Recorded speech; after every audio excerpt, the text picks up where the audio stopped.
तो hello guys welcome back again आंनि मोनसे गोदान भिडिअ गासैखौबो बरायनाय जाफिनलायबाय दिनैना बेयो ब्लग भिडिअ जानाय नङा आरोना ओमफ्राय आरो नैबे 2022 आव थांगासिनो नालाय 2023 आ फैगासिनो आरोना बेनिखायनो आं नोंथांमोननि सिगाङाव माने Q&A भिडिअ लाबनो होनना सानदों आरोना गोसो सिङाव सानबाय आरो लोगोसे गासैनिसिमबो हेपि मेरि क्रिसमास आरो आसा खालामो आरोना लोगोसे गासैबो नैबे 2022 नि दुखु सुखु गासैबो सोरदोबा नांलाय खमलाय जानाय गासैखौबो नोंथांमोना बावगारजोबलांगोन होननानै गोदान बोसोर फैबाय नालाय गोजाम बोसोरनि खोथाफोरखौ गासैखौबो बावगारजोबदों नोंथांमोना गोदान बोसोराव मा खालामनांगौ बेखौल' सानबानो जाबाय आरो नोंथांमोननि गोसोआव जुदि माबाफोर डाउट दंबाथाय नोंथांमोना कुइसन खालामनो हासिगोन आंखौ दा जा कुइसन खालामनो गोनां दङ नोंथांमोना कुइसन खालामनानै सोंहरबानो जाबाय आरोना आं गासैनिबो रिप्लाइखौ होनो नाजानोसै खिन्थु कुइसना कमसे कम एभव 100टासो कुइसन जानांगोन आरोना 100टासो कुइसन जाबासो आङो कुइसननि एन्सारखौ होगोन नङाबा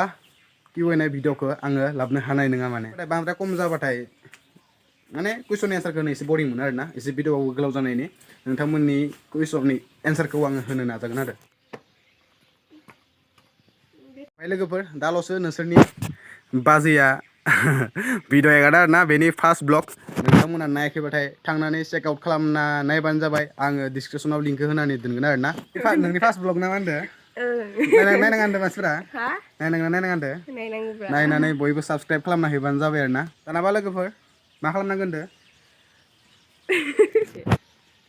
दानाबा मा खालामनांगोन होनदों